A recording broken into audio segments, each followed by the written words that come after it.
Hello, today I'm going to be doing the Desert Island Book Challenge, or if you could only read 5 books for the rest of your life, what would they be? That kind of thing. And I have some things to say about this premise before we get into it. And I want to attribute my inspiration, and I also wanted to do a couple other things. You might see behind me there's a new bookcase. I built a IKEA Billy bookcase. It was like $80 and it was really easy to build, and it was a lot bigger than I thought. I think it was my first Billy bookcase, but I think it looks pretty good. And it holds my new Ralph Waldo Emerson set, which I found at Goodwill. It's the Houghton Mifflin 12-volume collected works set, the Concord edition. And at Goodwill, for $5 a piece, I found a set of the 11 of the 12. Now I believe I'm missing volume 9. And I don't know what volume 9 is because I haven't actually looked it up yet. But I'm not reading Emerson at this time, so it doesn't really matter. But yeah, that was really cool. Something else, what am I reading right now? The Young H.G. Wells by Claire Tomalin. It's not a large biography. I just saw it at the library. 250 pages. It's about Wells's early life up to age 40-something. It's okay. I'm interested in Wells because I've been reading through his major works, or his famous works, the early sci-fi romances. What romance means in this capacity, I still fail to understand. Science fiction romance, there is a definition somewhere. I just don't get it. But The Time Machine, The Invisible Man, The Island of Dr. Moreau, and The War of the Worlds. Those are the 4 big ones. I've read all of them except Moreau at this point. I'm going to read Moreau today or tomorrow, probably. But I haven't read Tono Bungay or Kips or Anne Veronica or The History of Mr. Polly or The Sleeper Awakes or The First Men on the Moon or The War in the Air or In the Days of the Comet or The Food of the Gods or The Outline of History. I have that. I don't need to be listing out H.G. Wells's bibliography. I'm sorry. But this is okay. I feel like I'm missing something. I feel like Tomalin is missing H.G. Wells. I know what he's doing, but I'm not really feeling him. And the book itself is lightly edited to be nice. I've never read Tomalin before. Has anyone read Tomalin? I have her Dickens biography. It's a lot bigger. I've heard good things about her, but I'm not impressed by this biography. There's some plates in here. He's friends with Bernard Shaw, George Gissing. Here we got our little boy. But yeah, sorry for that tangent. I was inspired to make this video by Zach Talks Books, the new silver fox of BookTube, of whom I have an affinity for because I am going silver on the sides, and I think that's cool that there's young people with not the hair color that they started out with. And I think I'm younger than him. I'm not 20, but I'm also not 30. I'm in between. And I think he's a little above 30, but still. So he's repping it proudly, and that's cool. And I think Zach's in the niche of new readers, which is great. It's good to have people excited about reading and getting back into it. But the reason I've seen a lot of these desert island videos before, but the reason Zach inspired me to make my own version of this concept is because, and I'm not being mean here, his version annoyed me to no end. Sorry if you're watching this, Zach. I doubt you are, but if you are, sorry. It baffles my mind how he's doing, if I could only read 5 books for the rest of my life, these are the 5 books that it would be. And the 5 he lists out, I'm not being pretentious, I'm not being snobby, I'm not criticizing the choices, okay? The 5 he lists out, he has not read any of the 5.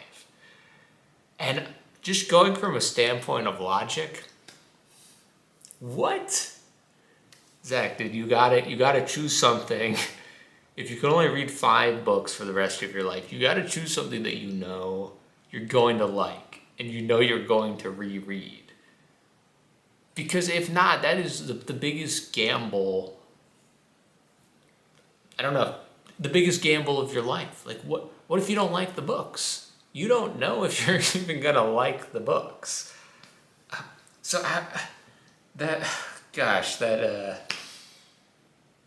That really got my goat, you know. And nothing against the video; it was a fine video. But I was like, come on, you gotta pick something that you know that you've read, or mostly at least that you've read and you know you would like, because that's what else would you do?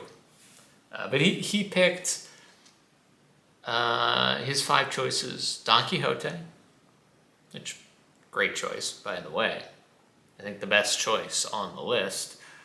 The Collected Stories of Flannery O'Connor, interesting. I haven't really read Flannery O'Connor, so I can't comment on that one. He did the Odyssey, the Emily Wilson translation. I don't think that would go down well for him over a lifetime. And I'm saying he might regret that choice, but who am I to say? Number 4, this might be out of order. Number 4, what was number 4? Oh, The Death of Ivan Ilyich and Other Stories by Tolstoy. A very interesting pick for a Tolstoy that he hasn't read, to choose Ivan Ilyich and not Anna Karenina or War and Peace. I'm not going to say that was wrong. I've read Ivan Ilyich, though, and I wouldn't want to continually reread that book. It's good. I enjoyed it. I just wouldn't want to keep reading it over and over. It's heavy, and it's not reassuring, but I typically, I think in this scenario, I would want something more lighthearted or less despairing. I don't know. And the final book he had was The Stand by Stephen King, which was a choice. It was certainly a choice. And yeah, so those were Zach's picks. And the only beef I have with those choices is that he hasn't read them. So I was like, how do you even know? You're just saying things now.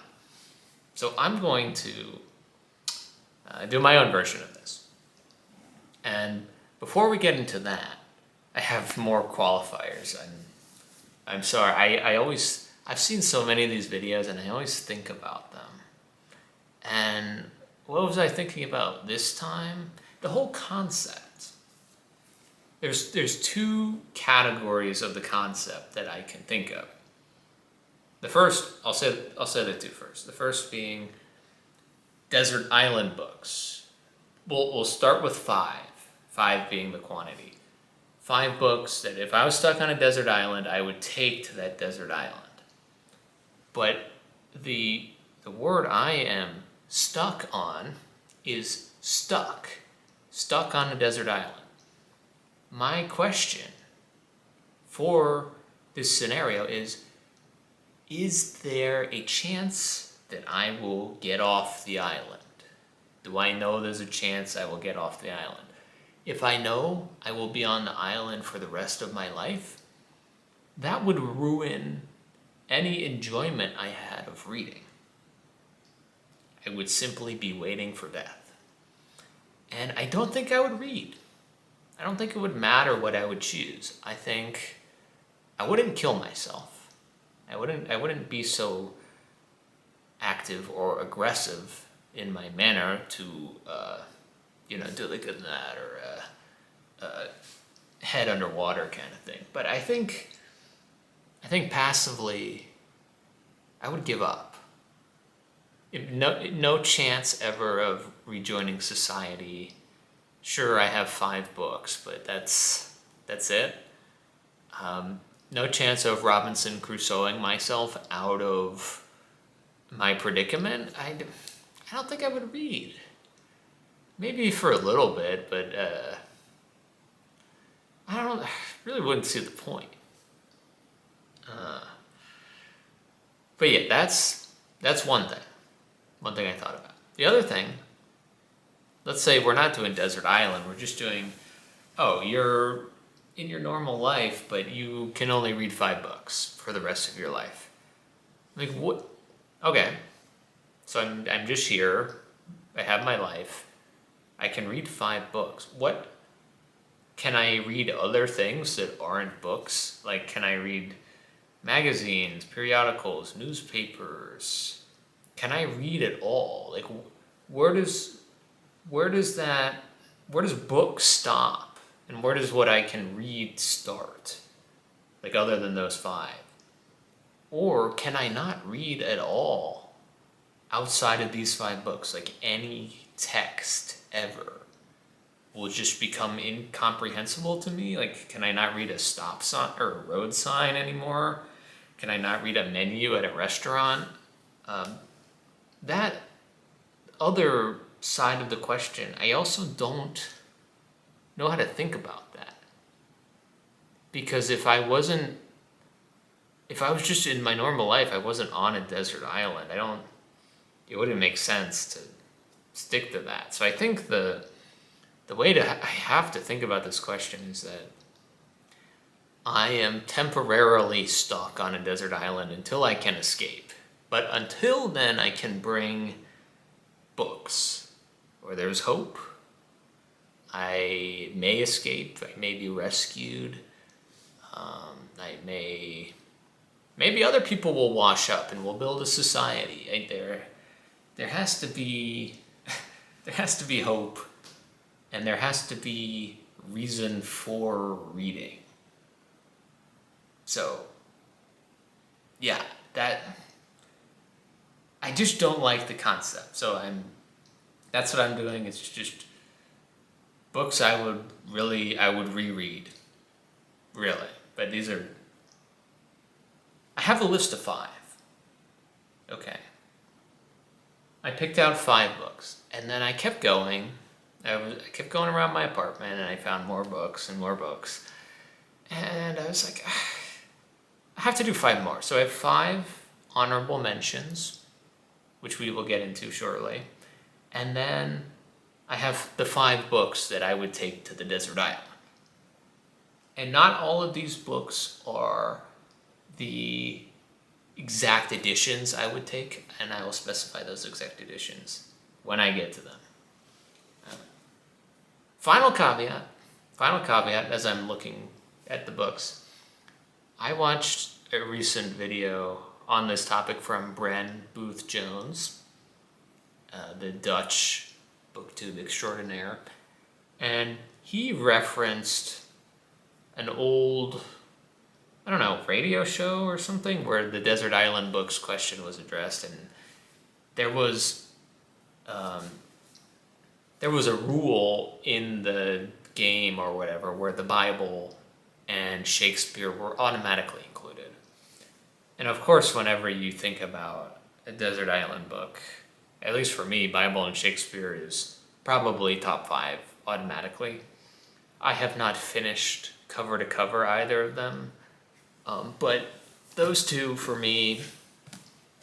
Here we have the Penguin King James Bible. This is an honorable mention. In terms of cover to cover reading, I'm up to Job. I don't know if you can see my bookmark. I'm on page 627 out of 1900s. I'm around a third done. I've been reading it this year, the King James Version. I don't know why I stopped at Job. I was always very interested to read Job, but I haven't picked up the Bible in like a month. Probably because I just moved and I was not wanting to devote time to that. But yeah, so the Bible, of course, is one of my honorable mentions. And then, again, of course, the complete works of William Shakespeare. I don't even know what edition this is. The edition of the Shakespeare Head Press, Oxford. Oh, from Barnes & Noble. This is just a big Barnes & Noble. I have not read all of Shakespeare's plays. I've seen a fair number of them recently. No, like 2 or 3 in the last couple of years. And I've read 2 to 5 in my life, so I'm really underread in Shakespeare. But I was waiting till after the Bible to get into Shakespeare. But yeah, so those are honorable mention 2 and 3. And these are all books that I have, 9 of the 10 books that I have chosen. The honorable mentions, and then 4 out of the 5 of my 5 Desert Island books I have read. I wanted to gamble with one because I wanted to add a nonfiction, and I really couldn't think of any nonfiction books that I would really want to take to a desert island. Most of the books I read speak to each other, and if I couldn't take all of them, then taking one of them wouldn't have mattered much to me. It would have been incomplete, which is why I mostly thought of fiction. But yeah, 9 of the 10 books I have read, at least some of. This one is probably the one I've read least. Honorable mention. I would want to take Borges. This is the Collected Fictions translated by Andrew Hurley. I would want to take Borges to a desert island because that would give me the time to really unpack what he is saying. He so often goes over my head that I feel like I don't have enough time in my life to understand Borges. I have enough time in my life to read him. It's just, I would need more time. And the desert island would give me time. So that's why it's an honorable mention. 2 graphic novels. This is my one honorable mention for graphic novels, but Alan Moore is my favorite graphic novel writer. But I was like, I might want to take Watchmen or V for Vendetta. And I'm not sure which is my favorite. I still think I like V for Vendetta better. I've read it 2 or 3 times at least, and I loved it. I like the movie a lot. There's some things that they get wrong, or they're incomplete on the message in the movie. It's a very cool movie. I love the performances and the atmosphere. They don't go as far as they should for the character of V and his acts and his motivations. But this is my favorite graphic novel of all time. Watchmen, I just read this year for the first time. I love it. To me, it's not as deep as V for Vendetta, and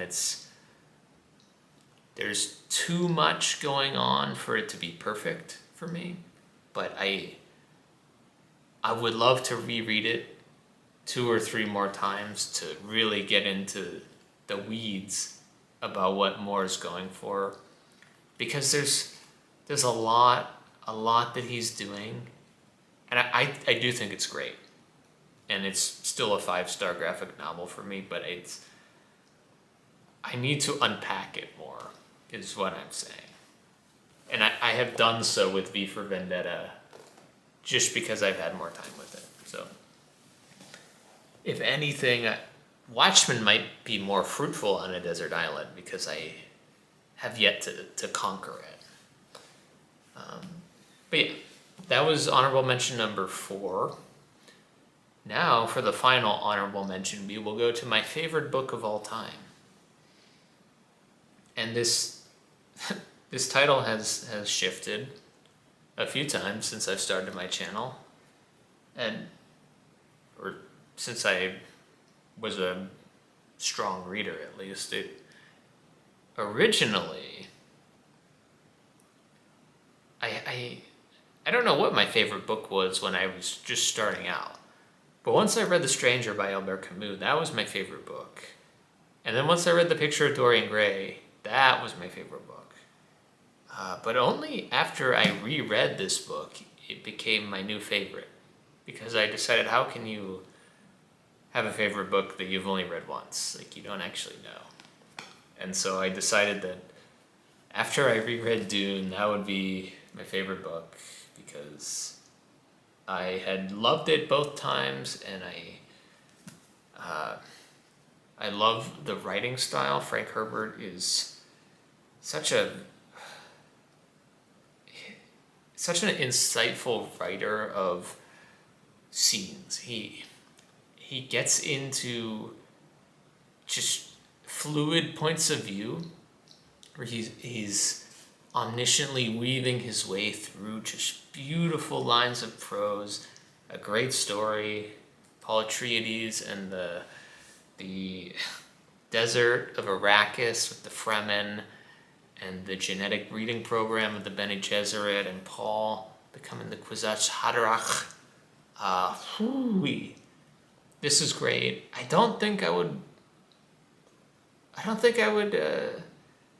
have a great time with it on a desert island scenario, though. I would read it a couple times really quickly, because I always read Dune really quickly because it's so good. But I would want the rest. I would want the rest of the books. I don't know. I would need Dune Messiah as well, and probably Children of Dune. And I cut some corners in my top 5, but I don't think I could count the entire Dune saga, the 6 books, as one book for this exercise. I suppose I could, because I have an ebook of all 6, and the EPUB file is 6 books. It's not 6 separate entities. It is one PDF or one EPUB file of all 6. So I technically could, and in that case, I probably would add it to the top 5. But for that reason, it is an honorable mention, Dune. If I had 10 books, I would choose it. But yeah, so those are the 5 honorable mentions. And I don't know.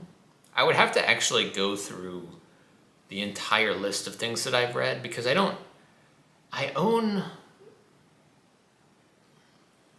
know what the math is, but I don't own a lot of the books that I've read.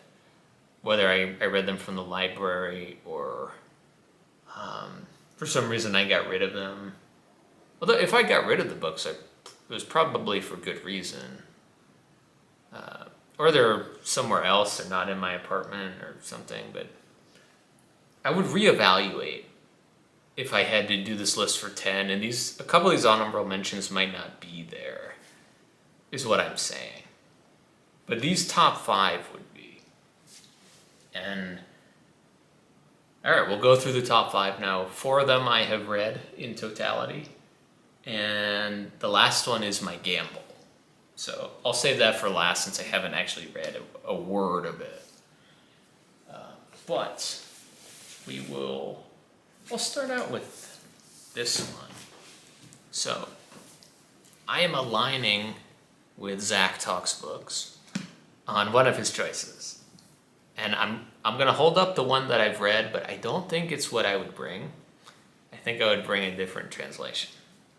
But I'm going to go with Don Quixote.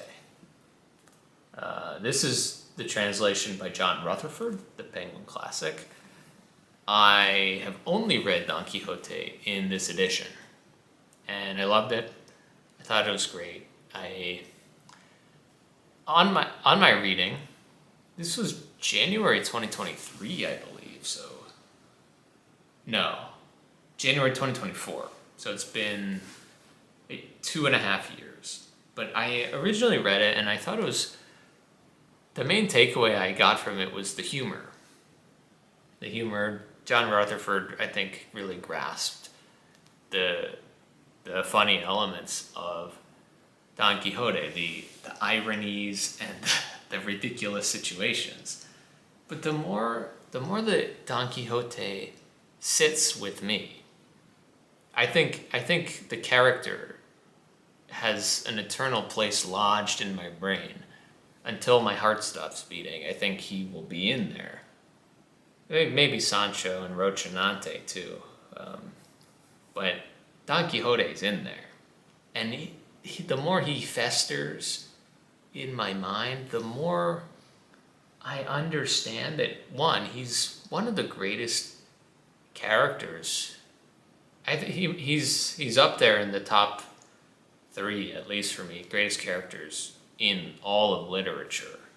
But also that he's more than a comic character. There's an essential tragedy of Don Quixote in that, despite being this guy who has been seemingly corrupted by fantasies, he is basically one of the only real people in his world. He's one of the only human beings in his world. He does what he thinks is right because he sees the corruptions of the world and he tries to rectify them in his own crazy ways. And regardless of whether or not he is actually insane, the way that people try to handicap him, I'm not saying you should indulge in the fancies of a lunatic, but he is hamstrung in ways that are so sad, and the nobility of him is undervalued, I think. It's underrated how noble Alonso Quijano is. And the more criticism I read on Don Quixote and the more adjacent works I read, it only rises in my mind.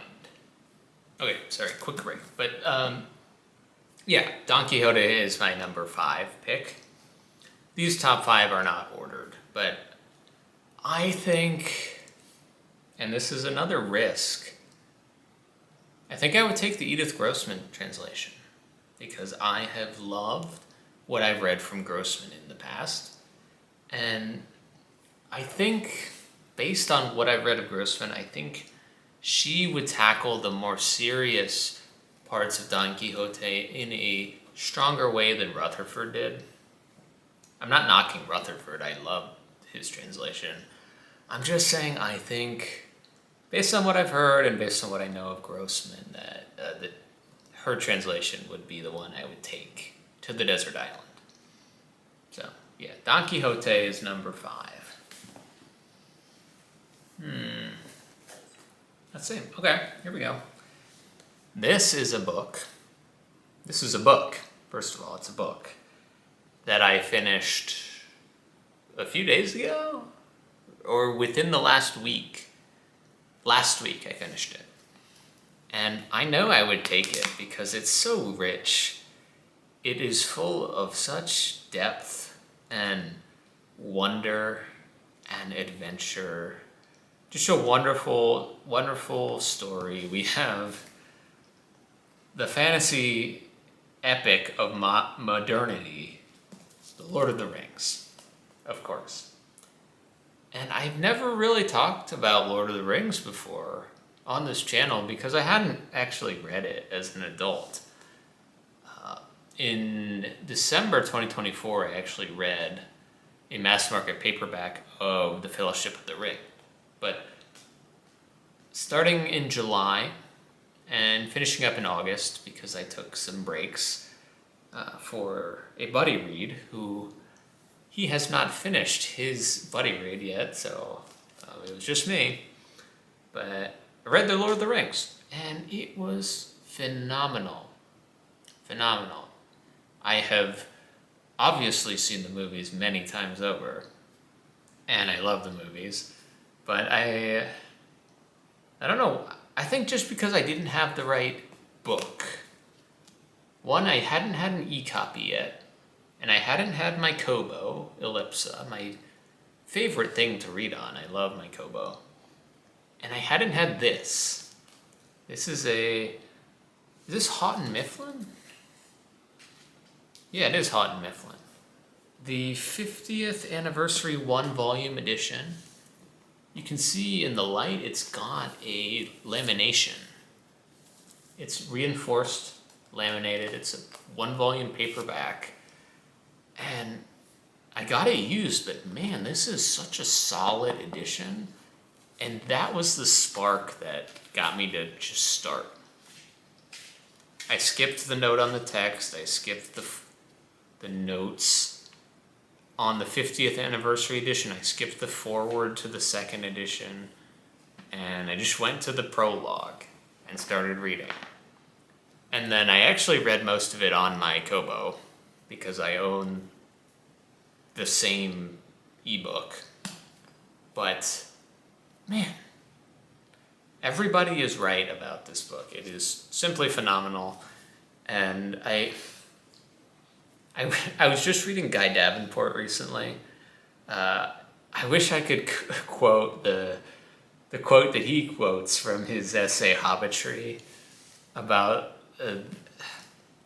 it might have been this professor in Kentucky who Tolkien had known, and Tolkien was always quizzing this guy about the family names in Kentucky, like Boffin and Bagfoot and Baggins.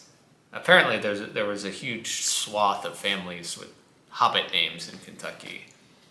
But Guy Davenport had met this Kentucky guy who knew Tolkien. Guy Davenport studied under Tolkien. He studied Old English under Tolkien, and he called him did he call him a mumbling and pedantic professor, or some hilarious qualification for Tolkien? I don't think Davenport liked him as a professor, and he wrote that he struggled to even differentiate the teacher and the author. Not struggled in that he couldn't discern the difference, but struggled because he was just his brain wouldn't allow him to envision that bumbling professor, stuttering maybe, as the author of this phenomenal work.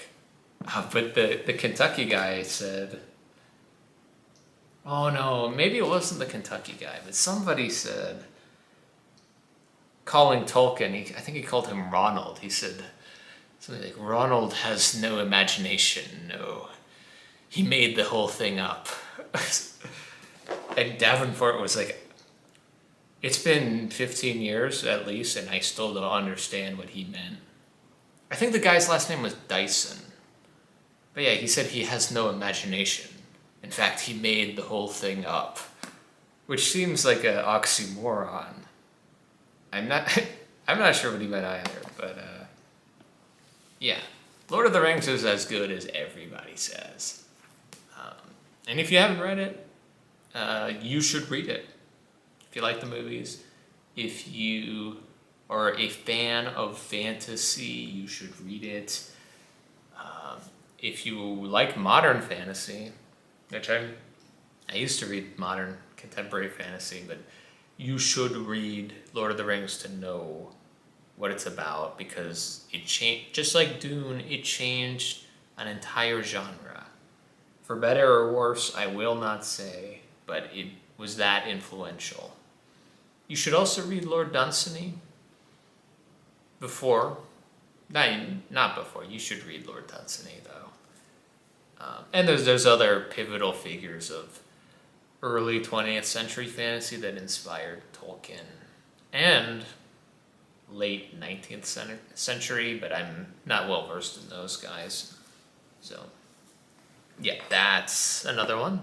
Lord of the Rings, my number 4 pick. Here we go. You can see this. This is not my choice. It is a representation of my choice. And that is, here we go, Edgar Allan Poe, A Collection of Stories. And, I can't remember her name. I think it was Meredith, a commenter on my channel. She pointed out, I had asked, what was this from? This Tor cover from? Because I hadn't read all the stories at that point. She pointed out this is from the Cask of Amontillado, which I have since read, and it's really, it is an entertaining story. Sorry, there is a helicopter. Yep. Nope, 2 helicopters. That might be a political figure. Or a military figure or something. But yeah, she pointed out this is from the Cask of Amontillado. With Fortunato. And Manfredo, was that the other guy? Manfredo. 1,000 injuries of Fortunato I had borne as I best could, but when he ventured upon insult I vowed revenge. Yeah, but this small mass market paperback of just stories, I would replace this with the complete tales and poems of Edgar Allan Poe. Now, I should have a copy of that. I have seen at least 2, maybe 3, in used bookstores, and there has always been some small malady on the book, some speck of dirt or crease of the binding that has warned me away from buying it. And Poe is one of my favorite authors, but I just can't get around to buying a complete Poe until I find one that I really love. Because I know I'm going to treasure it, and I know I'm going to beat the crap out of it when I read it. Tales and poems. I don't know if that includes the narrative of Arthur Gordon Pym. I haven't read that, but I'm not too interested because I agree with Poe's philosophy that the shorter the better for the kind of thing that he writes. And I don't think Pym is regarded too well anyways, so yeah, but I love his stories. No, I have not read all of them. I have read all of these, and I'm not sure which of the other stories I have read that aren't in here. I've read a fair bit. I've read a lot of his poetry as well, in various poetry anthologies. Most notably, I have an anthology of American poetry that there's 15 poems or so. I've read other ones too. Poe's not one of my favorite poets, but I think he's really good. I love the music of Poe's poetry, and I always say this. When Poe is at his best in a manic intensity, I am at my best in my readerly appreciation for him. He was such a mad genius of passion, I think. And when he gets going, he's awesome. But that's not to say that he couldn't do anything else. Of course, we have Poe created basically the modern detective story of Siegos Dupont, and those stories. Well, I'm not a fan of the Purloined Letter actually, but those stories are not full of emotional intensity. There is no there's no mania. There's no hallucination. It's cold, logical. Oh god, rationation. I don't know how to say it. Ratiocination. Rationation, I think. But Dupont, those stories are great. Or at least, no, I take it back. The Murders in the Rue Morgue is great. And it's Poean, but it's not the Poe that I feel like bleeds through a lot of the time. But he was varied. He wrote a lot of great criticism, allegedly. For some reason, I got rid of I had his Library of America essays and reviews, and I got rid of it. I still don't understand why. But yeah, so I would do the tales and poems of Poe. So he would be my only poet, and now that I'm thinking about this, I probably should have brought more poetry, but I just don't have, in terms of books that I've read, I don't have any poetry books that I really would want to take. Either they would be too short, like the T.S. Eliot collection I love. I think Eliot's amazing, but I don't have a collected Eliot, and I haven't read a collected Eliot. I have that little Wasteland and Other Poems, The Hollow Men is one of my favorite poems ever. I think it's my favorite.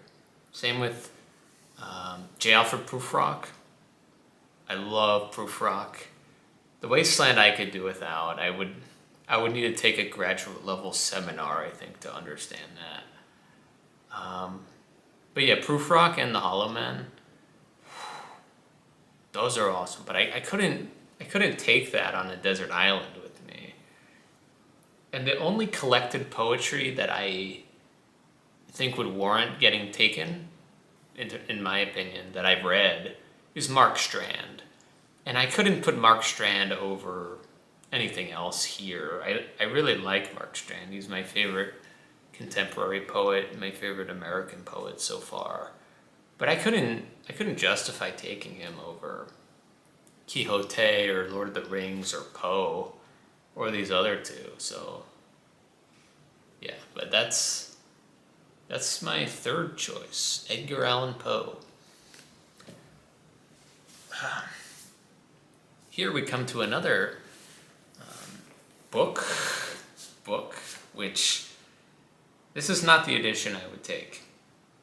I have an ebook. I would take that complete ebook, but we have Sherlock Holmes. This is what I have, the new annotated Holmes, volumes 1 and 2, edited by Leslie S. Klinger. And I would take the complete Sherlock Holmes, the ebook. It's in the public domain. Nobody would fuss about that. I would just have to find a 1-volume copy, because we're not doing 2 volumes. But I'm sure there's a 1-volume copy somewhere that I could take to the desert island. But I bring this up because this is the only collection I own physically. And no, I have not gone through the annotated edition yet. I have only read each book once for Sherlock Holmes, mostly in January of this year. But I've read a few of the stories multiple times, and these stories are so fun. There's so many different ways you can read them. They are comforting. They are even if you know what's going to happen, the dynamic between Holmes and Watson is so much improved upon from the dynamic between Dupin and the unnamed narrator of Poe's detective fiction. But Arthur Conan Doyle perfected the detective pairing. And I have not found anywhere where you have a detective, a worthy detective, who narrates by himself. The important part about this relationship is you need a Watson.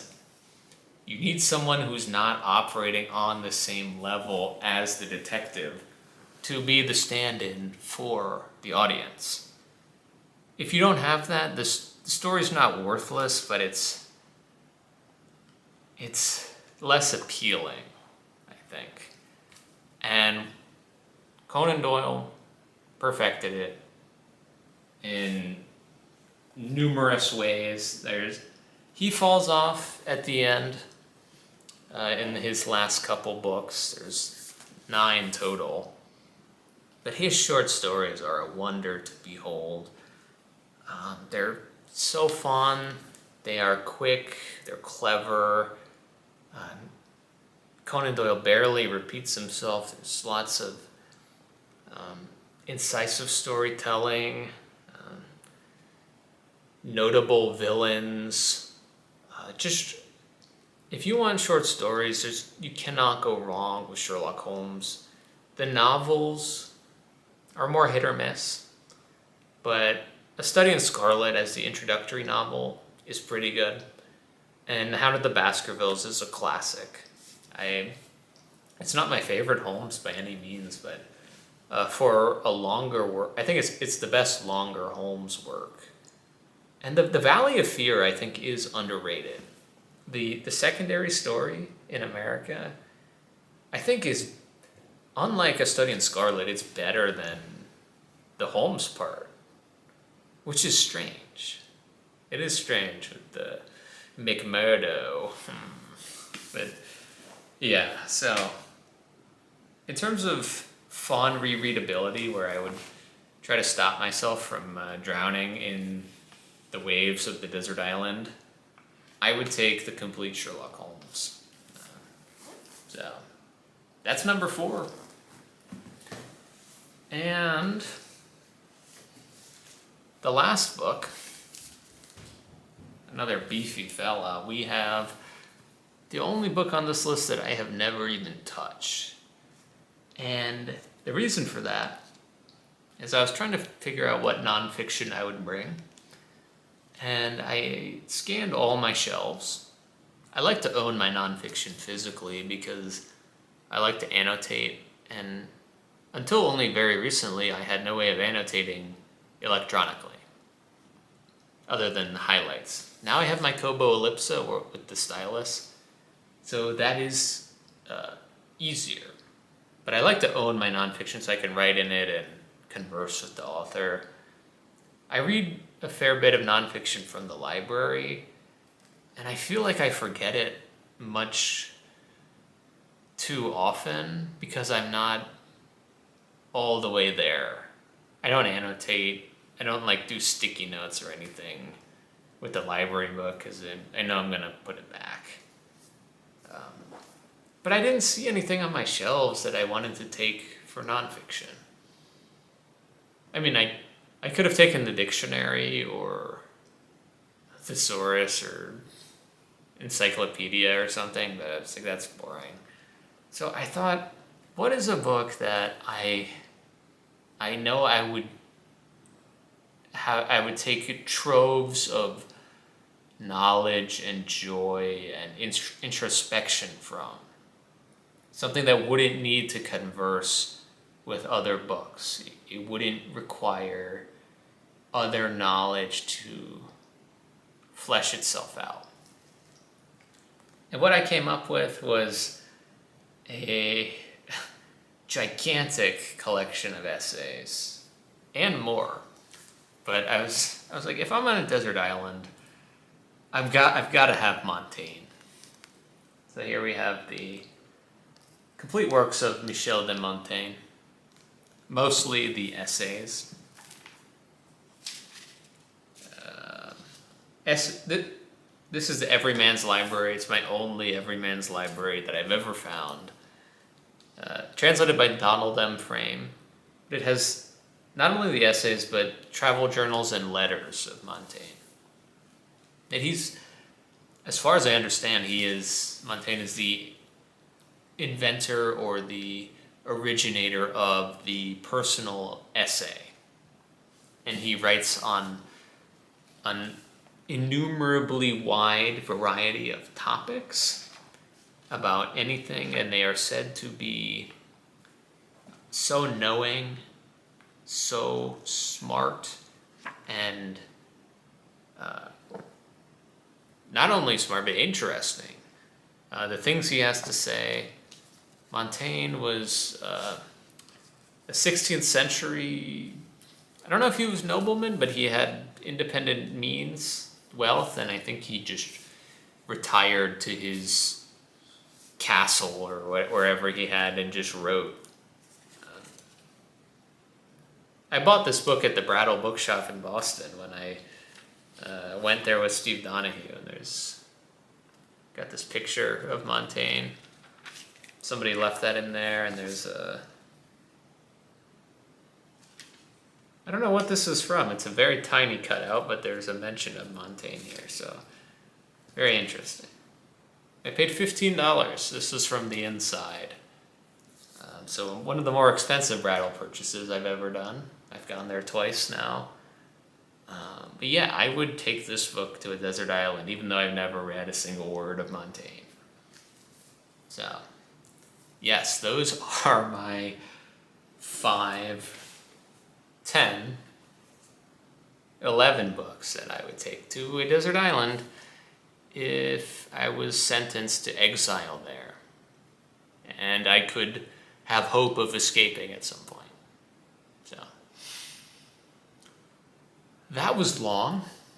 I'm at the end of my vocal range here. I usually don't speak at all to anybody ever. So that was a lot for me. I'm not used to it.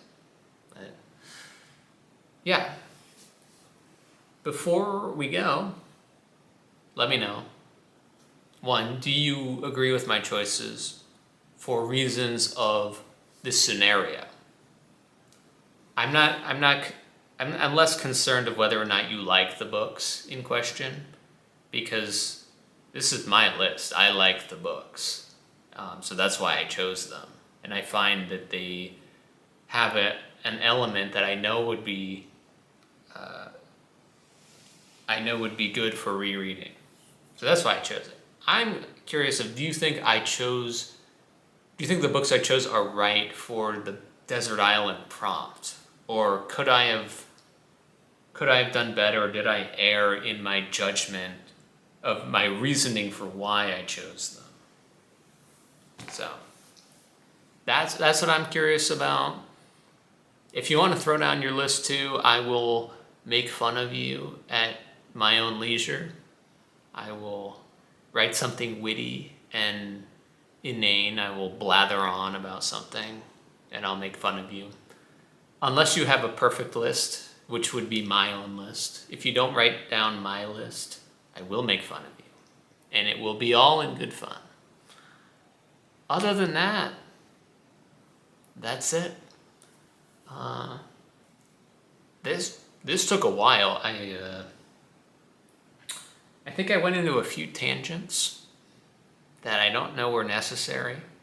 But if you stuck around this long, thank you. And I'll talk to you later.